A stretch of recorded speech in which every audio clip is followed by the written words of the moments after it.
Әлем біз сабақты баштайбыз. Біздің сабақта қандай?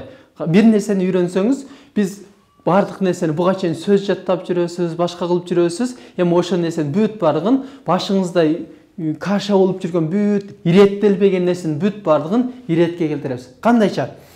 Аңгыз тилин біз эң алгач сиздерге буга чейин белгилүү болгондой эле ататоочтон баштайбыз. Ататооч. Орыс тилинде местоимение деп коет, ататооч. Ататооч бул ким деген суроого жооп берген ататоочтон баштайбыз. Ким? Бул аңгыз тилинде мен дегенди эмне дейбиз? Мен деген I. Ал эми we деген биз. Ал эми you деген сен, силер, сиздер бүт баарына кете берет. Ал эми they деген алар, бул адамдар, жаныбар бүт баарына кетет. Ар бирине бирден токтолобуз. He деген ал эркектерге тиешелүү. Ал эми she деген ал аялдарга тиешелүү. Ал эми it деген ал жандуу, жансыз нерсеге жана түшүнүктөргө кетет. Эми бул ататооч. Ататооч деген бул мисал айталым, менин атым Чыңгыз болсо, мен өзүм Чыңгыз дебестен I деп коётам, мен деп коётам. Ал эми бул парта дей турган болсок, биз партаны парта дебестен ал деп коётабыз. Ушул сыяктуу. Ал эми we деген менин жанымда башка сиз боло турган болсоңуз, башка бирөө турган болсо, бир чогуу биргеликте we деп коебуз. Ал эми you деген сен, силер, сиздер, а бирок аңгыз тилиндеги чыныгы котормосу бул сиз деген гана. Аңгыз тилинде сен, силер деген жок. Бүт бардыгы сиз. Мен де ушундай болгондо, мен биринчи бир американец менен жолугуп калгандан кийин, where do you work деп, кайсыл жерде иштейсиз деп алып, анан кыжалат болгом. Мен чоң эле адамды сен деп койгон турбаймынбы деп кыжалат боло берип. Көрсө, аңгыз тилинде сен деген сөз жок экен. Бүт бара сиз 2 жашты дагы сиз дей берет экенсиз, 90 жашты дагы сиз дей берет экенсиз. Демек, you деген сен, бизди менталитке жараша сен, силер, сиздер бүт бардыгына you кете берет экен. Ал эми they деген алар, бул адамга дагы айтып бересиз. They are students дей бересиз. They are desks, алар парталар дей бересиз. Ал эми they are cats, алар мышыктар деп жаныбарга дагы айтып бересиз. Анан кийин they are good ideas, алар жакшы идея экен деп нерселерге да, идеяларга, түшүнүктөргө дагы айтып бересиз.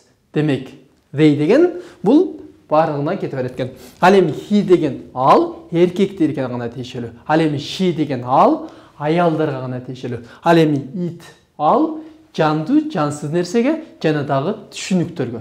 Мисалы, it is good idea, it is good thing. Ушул сыяктуу. Демек, it жандуу, жансыз нерсеге жана дагы түшүнүктөргө кете берет экен. Демек, биз азыркы буга чейин өткөндөрүбүз эмне болду? Ким ататоочто өттүк, ким деген суроого жооп берген. Бул I, мен, we, you, they, he, she, it. Ким деген суроого жооп берген ататоочторду үйрөндүк. Эми биз түдүү этишин өтүп баштайбыз. Түдүү этишин. Аңгыз тилинде ушундай. Аңгыз тилинде биз сүйлөп атканда бир 40% этиштерди сүйлөйбүз. Ал эми 30% ош зататооч, сүрөттөнүү колдонобуз. Ал эми 30%га ошо сынатооч, тактооч, анын сын сыпатын ушул нерсени көп колдонобуз. Ал эми демек биздин сүйлөй эрежибизде эң көп колдонгону бул этиш экен. Ал эми биз ошол эң негизги этиш болгон түдүү деген этиш. Түдүү жасоо деген негизги түдүү деген бул жасоо деп которулат. Негизи кыймыл аракет. Мисалы, сизге адат болуп калган. Мен күндө эртең менен турам, анан кийин тамактанам, бетимди жууйм, анан кийин университетке барам, университетке барып окуйм, үйрөнөм, кайра келем, тамактанам, эс алам, эс алууга барам, ушул сыяктуу. Демек, сиздин сүйлөп аткан сөзүңүздө, кылып аткан, ойлоп аткан оюңузда, жазып аткан жазыңызда кыймыл аракет эле болсо, ошонун бүт бардыгын сиз ушул түдүү деген этиш менен өтөсүз. Эми түдүү деген этиш экен. Биз не кылабыз? Биз мондай бир ийне алабыз. Ийнеге сепишке жипти өткөрөбүз дагы, бир нерсени үйрөнөбүз. Жана энелердин моюнунда мончоктор болот эле, ак, көк, кызыл, жашыл, сары. Ошол сыяктуу моюнга сепишке илгендей, сепишканы порядкалап тизгендей, иреттеп тизгендей, биз дагы үйрөнгөн нерсебизди тизип кете беребиз. Биз I, we, you, they, he, she деген үйрөнүп турбу? Эми ошо айга бир этишти кошуп, биз сепишка курабыз. Эми түдүү этиш экен. Не кылабыз? Биз этишти, ушул кыймыл аракетти бүт бардыгын биз төмөнгүдөй таблица менен үйрөнөбүз.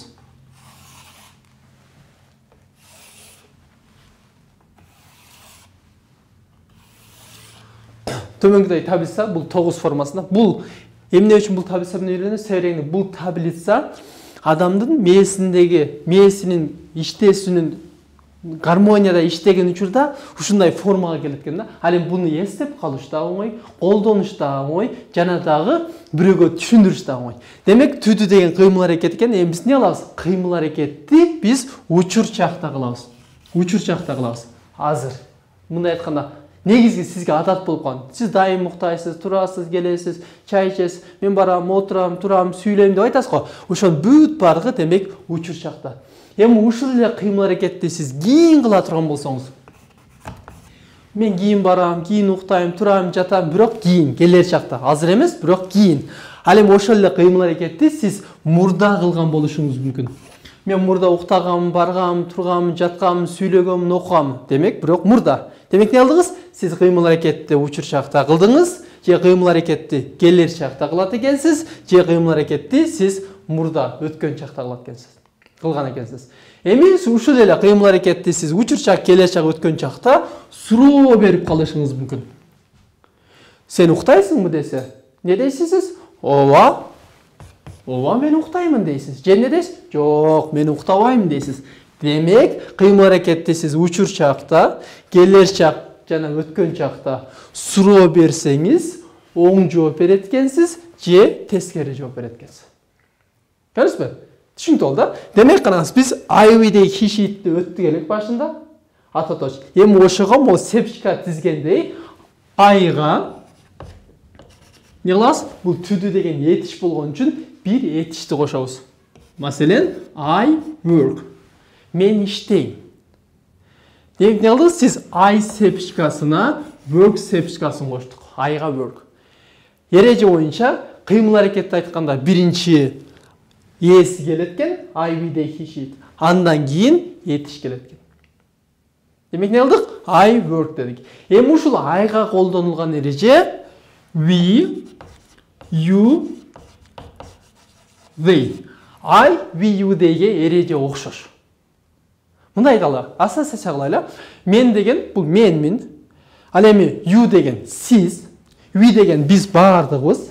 Ал эми they деген айталы наркы комнаттагылар. Эми ушул бардыгыбыздын айталы чыга турган жерибиз бир эшик дейли. Бардыгыбыздын чыга турган эшигибиз бир эшик. Демек, I, we, you дейге эреже окшош. Демек, I, we, you, theyден кийинки келген этиш өзгөрбөй калат. Не кылдык биз? Учур чакта оң жооп бердик. Сен иштейсиң десе, yes, I work. Ооба, мен иштейм деңиз. Эми ушул эле эреже he, she, it. Бул жакта үчөө калды эле. He, she, it калды эле. Эми ошол he, she, it үчүн эреже башка. I, we, you деги эреже башка. Ал эми he, she, it үчүн эреже башка. Кандайча? He, she, it'тен кийин келген этишке сиз s кошуп коесуз. He works, she works, it works. Муну кара.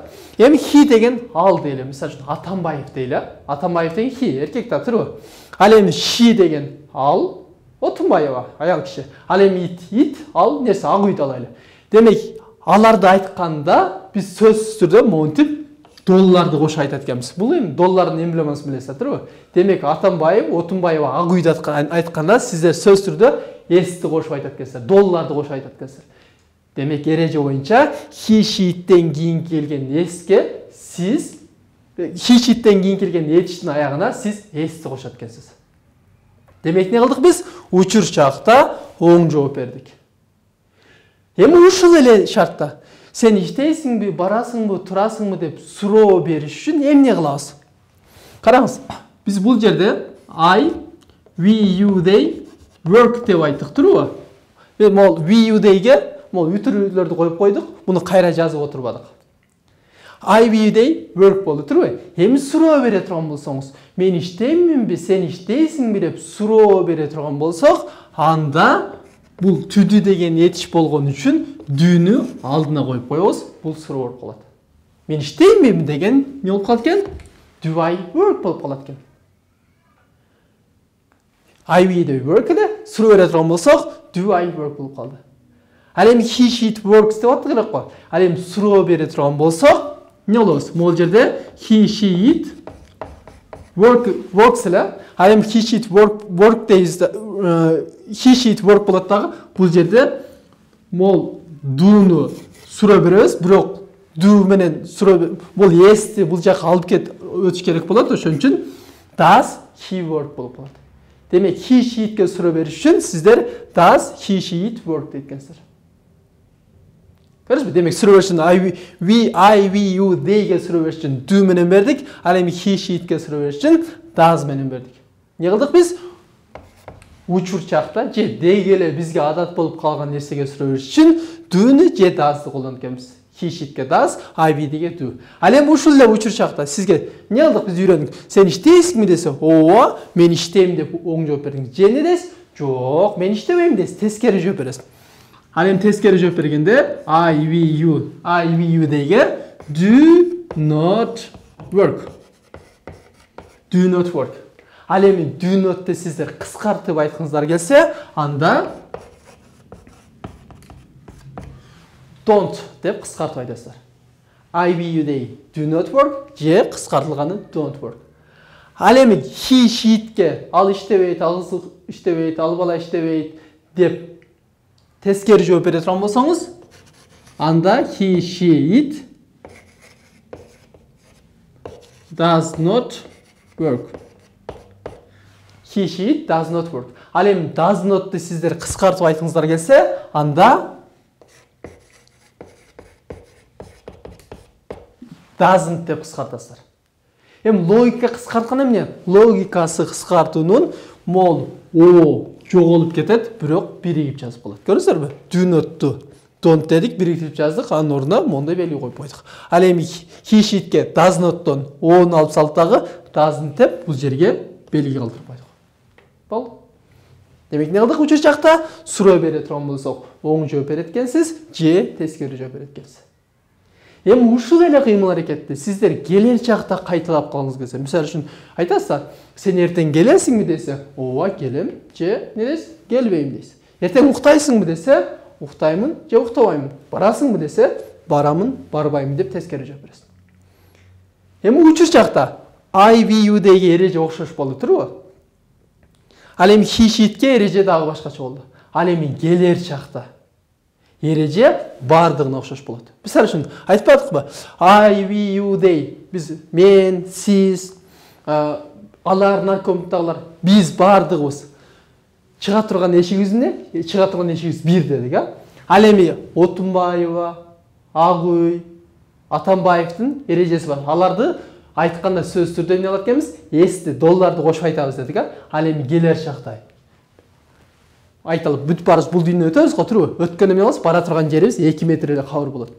Алар эмне долларын кошо көтөрүп жүрөбүз өзү менен? Жок. Демек келер чакта доллар өтпөйт. Мындай айтканда, келер чакта эреже барына окшош. Бул кайсылар эле? We, you, they, he, she, it.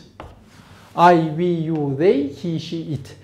Келер чакта эреже барына окшош экен. Мисалы үчүн, учур чакта мен иштейм деш үчүн эмне деди керек? I work деди керек, турбу? Мен иштейм деди керек, а? Ал эми мен кийин иштем или я буду работать деп келер чакта айтыңыз келсе, анда кийин деген сөздү алып келесиз. Буду деген сөздү алып келесиз. Бул will деп которулат.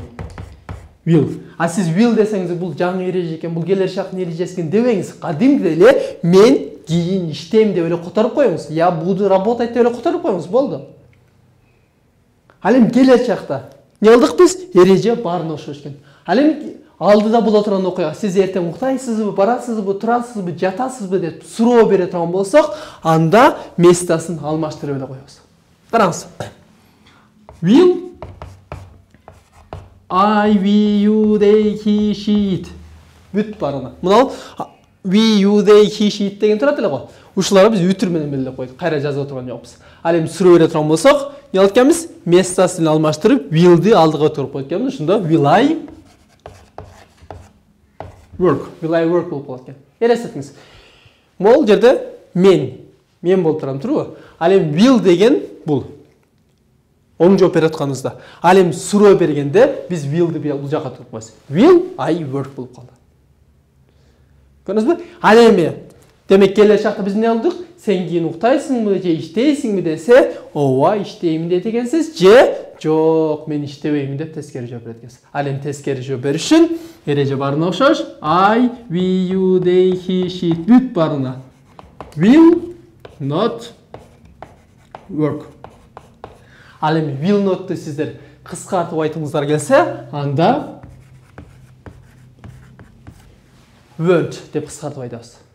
Муну көп want деп айтып алышат. А want деген бул каалоо болуп калат. Мен каалайм болуп калат. Ал эми бул жерде won't деп айтабыз. Демек келер чагын тескериси I will not work. Кыскартылганы won't. Демек эмне кылдык биз? Келер чакта сен иштейсиңби десе, иштеймин дедиңиз же иштебеймин деп айттыңыз. Эми ушул эле кыймыл аракетти сиз мурда алган болсоңуз, сен мурда уктагансыңбы десе, ооба уктаганмын же жок мен уктаган эмесмин дей турган болсоңуз, караңыз, келер чакта эреже баарына окшош болуп турбу? Ушул сыяктуу эле эми өткөн чакта дагы эреже баарына окшош болот. Мындай айталы, биз баарыбыз төрөлгөндө окшош төрөлгөнбүз турбу? Же Атамбаевдер эмне долларын көтөрүп келиптирби? Отунбаева доллар кошо төрөлүптүрбү? Долларын кошо төрөлгөндө долларды кучактап түшүптүрбү? Жок. Демек келер чакта эреже баарына окшош болгондой, өткөн чакта дагы эреже баарына окшош экен. Демек I, we, you, they, he, she, it. Демек I, we, they, he, she. Бүт барлығына келер чакта эреже окшош болгондой эле эреже өткөн чакта да баарына окшош экен. Демек караңыз. Эми учур чакта эмне дедик? I work дедик, турбу? Эми өткөн чак болуш үчүн биз келер чак болуш үчүн will кылдык го, турбу? Ал эми ушул нерсе өткөн чакта мурда кылган деп айтыш үчүн сиз мына work деген сөзгө иди мүчөсүн улап коесуз. Иди. Эми бул туура этиштер үчүн. Эми англис тилинде билесиздер да, туура этиш бар, анан туура эмес этиш бар. Туура этиш дегенибиз эмне деген? Туура этиш дегенибиз этиш сөзүнө монтип иди мүчөсүн эле улап койсок өткөн чак болсо, демек бул туура этиш болот. Ал эми туура эмес этиш деген бар. Туура эмес этиш деген бар. Бул кандай? Сиздер көргөнсүздөр да, таблицада моундай таблицалар болгон. Китептердин аягында, же башында, же ортосунда келип калат. Сөз бар, айталы, speak, spoke, spoken. Кайра эле котормосу сүйлө деп которулат, турбу? Эми бул эмне? Бул туура эмес этиш. Туура эмес этиш деген бул туура эмес этиш экен, колдонбош керек экен эмес. Бул туура эмес этиш, бунун эрежеси башка. Ага сиз мынтип эле иди мүчөсүн улап эле өткөн чак кылып кое албайсыз. Алардын атайын эрежеси бар. Ошон үчүн атайын бир формага салынган. Эми ошол туура эмес этиштер ушундай 3 таблицада боло турган болсо, бул биринчи катары айталына speak дейли, spoke, spoken. Сүйлө, сүйлө. Эми ушунун биринчи катары бул жөнөкөй эле формасы, мына work деген формасында эле формасы, ал эми мына экинчи катары ушул туура эмес этиштин өткөн чагы болот. Ал эми туура эмес этиштин өткөн чагын колдонууда, демек ушул экинчи форманы колдонот экенбиз. Айталы, эмне дейт экенбиз? Spoke дейт экенбиз. Демек туура эмес. Бул экинчи форма. Speak'тин өткөн чагы эмне экен? Spoke. Ал эми сизде суроо тулуп калышы мүмкүн. Же бир көчөдө бирөө менен американец менен сүйлөшүп калдыңыз, америкалык менен сүйлөшүп калдыңыз дагы бир суроо сөздү колдонуш керек болуп калды. Сизде суроо тулду, бул туура этишпи же туура эмес этишпи? Эми таап алдыңыз, бул туура эмес этиш экен. Эми туура эмес этиш болсо анын өткөн чагы кандай деген суроо тулду. Унутуп атасыз, такалып атасыз, эмне кыласыз? Бизге чаласызбы? Же дагы сылабардан карайсызбы, телефон чукулайсызбы, эмне кыласыз? Эч башыңызды оорутпай эле, кыжалат болбой эле, ар кандай этиштин алдына сиз монтип did'ти коюп койсоңуз болот. I worked дебей эле, I did work деп койсоңуз болот. I spoke дебей эле, I did speak деп эле жөнөкөй формасын айтып койсоңуз болот. Себеби караңыз, айталы чет өлкөдө, мисалы үчүн Барак Обаманын оратору сүйлөгөнүн угсаңыз, ал I work дегендин ордуна эле I work десе деле болот. Бирок эмне деп атат? I do work деп атат. I do work. Эмне болуп атат? Бул ошо өзүнүн тилинин бай экендигин көрсөтөт. Ал эми do'нун өткөн чагы эмне? Do'нун өткөн чагы бул did. Демек, ар кандай этис сөздүн алдына сиз did'ти коюп көрөт экенсиз. Ал эми азыр китептерди окуп калсаңыз, ушундай адабий чыгармаларды окуп калсаңыз, ушундай ораторлордун сүйлөгөнүн окуп калсаңыз, көпчүлүгү ошентип did, I did work, I did believe, I did sleep деп ошентип эле did'ти коюп кете берет. Ал эмне болуп атат? Азыркы учурда англис тилин болушунча жеңилдетип атат. Ал эми тилди канчалык сиз өзүңүздүн тилиңизди жеңилдетсеңиз, ошончолук башка улуттагылар өзгөрүп, ошол тилиңизди үйрөтөт. Ал эми сиз тилиңизди жайылтсаңыз, демек бардыгын жайылтканыңыз ушул болот. Ал эми Америка ошо болушунча азыр тилин жеңилдетип атат. Ал эми өткөн чак деп качан түшүнөсүз? Өткөн чак деп качан түшүнөбүз? Айталы азыр саат 10:00 болгон болсо, эми 10:00дөн 1 секунд өтүп кете турган болсо, анда 10:00 өткөн чак. Мисалы үчүн сиз эми гана келип олтурдуңуз. Олтурсам мен сизге суроо берем уже. Did you sit деп. Эми эле отуруп, эми 1 секунд болуп отурганыңызга. А мен уже did you sit деп атам. Ал эми сиз эми эле жазып бүттүңүз. А мен сизге суроо берем. Did you write деп. Эми эле эшикти ачтыңыз. А мен сизге суроо берем. Did you open? Демек, учур чак менен өткөн чактын айырмасы болгону 1 секунд экен. 1 секундтан өтүп кеткен окуяга сиз өткөн чак кылып did менен суроо берсеңиз болот экен. Ал эми суроо бериш үчүн сен мурда актагансыңбы, баргансыңбы, жаткансыңбы, окугансыңбы, үйрөнгөнсүңбү деп суроо бериш үчүн эмне кылдык? Келер чакта эмне кылдык? Will'ди. Могу will'ди алдыга өткөрдүк эле го. Ошол сыяктуу муну дагы did'ти алдыга өткөрүп коебуз. Ошондо эмне болот экен? Did I, we, you, they, he, she, it. Мына бардыгын кайра жазып отурган жокмун. Did I, we, they, he, she, it. Бүт барына окшош болот. Did I work? Эмне кылдык? Мен мурда иштегенминби, же сен мурда иштегенсиңби болуп калды. Ал эми бул эмне болду? Себерегинен могул иди did'ке өтүп кетти. Ал эми did I spoke болбойт. Did I speak болот. Ал эми speak'тин сиз spoke уже did'ке өзгөрдү, жөнөкөй формасын алып калды дагы. Did I speak эле болуп калды. А эми мен мурда иштеген эмесмин, барган эмесмин, жаткан эмесмин, уктаган эмесмин, үйрөнгөн эмесмин деп тескери жооп берсеңиз, анда эреже баарына окшош болот. I, we, you, they, I, we, you, they, he, she, it. Бүт баарына иштеген эмесмин деп турган болсоңуз, did тескери форма эмне кетет? Not кетет, а? I did not work. Жакшы, азамат. Көрдүңүзбү? Бул түшүнүктүү болду, да? Эми бул сизге түшүнүктүү болгон жок, болгон информация болду. Ал эми түшүнүк деп качан айтабыз? Түшүнүк деген качан сиз ошол билген нерсеңизди колдонуп кете алганда, ар кандай моментте колдонуп кете ала турган болсоңуз, ошондо сизди түшүнүк деп айтса болот. Эми бул нерсени кантип түшүнүккө киргизиш керек? Кантип сиз колдоно алгандай болуш керек? Ал эми бул тилдин формуласы бар. Биз көбөйтүүнүн таблицасын жаттасак, мисалы үчүн 9га чейин жаттасак, башка амалдардын бүт баарын аткарып кете беребиз го. Ошол сыяктуу эле биз дагы тилдин формуласын үйрөнөбүз. Ал эми сиз сүйлөгөндө сиз ал тилди бул окуганыңыз үчүн же ошол нерсени бир-эки угуп жаттап алганыңыз үчүн эмес. Качан сиз сүйлөй аласыз, ал нерсе автоматтык түрдө келген учурда. Ал эми билесиздер, мисалы үчүн боксерлор бир опытты кечке кайтала берет, анан рингке чыкканда бир учур келип калат, өзү дагы билбей коет, уруп коет. Ал эми сизде дагы ошол сыяктуу сүйлөп атканда ушул формула эске келиш керек. Эми буну кантип жаттайбыз? Эми бул биздин программа боюнча сиз тилди үйрөнүштүн атайын күндүгө 2 сааттан тапшырма аткарышыңыз шарт эмес. 2 саат жазып отуруп шарт эмес. Азыр убакыт аябай тар. Бардык адам убакытты баалайт, убакыт тар дейбиз. А бирок убакыт тил үйрөнгөнгө таппай калабыз. Ал эми сизде мүмкүнчүлүк бар. Эмне кылсаңыз болот? Бул нерсени автоматизмге жеткирсек болот. Кандайча? Сиз бир сөз ал. Work дегенби, come бир сөз аласыз. Айттык, work ордуна сиз не ар кандай этиш сөзүн кое берсеңиз болот. Келем болсо come, барам болсо I go деп кете бересиз. Ал эми I work деп турбу? Эми ушул нерсени бир сөз аласыз дагы, сиз цифра боюнча кайталай бересиз. Мисалы үчүн I work дейсиз. Экинчи do I work дейсиз. А үчүнчү I do not work дейсиz. А төртүнчү I will work дейсиz. А бешинчи will I work. Ал эми 6-чы I will not work. Ал эми 7-чи I worked десеңиз болот, же I did work. Ал суроо бере турган болсоңуз 8-чи did I work. Ал эми 9-чусу мен иштеген эмесмин, I didn't work. Демек алат кез, сиз бир сөздү аласыз дагы ар кандай учурда кайталай бересиз. Мисалы үчүн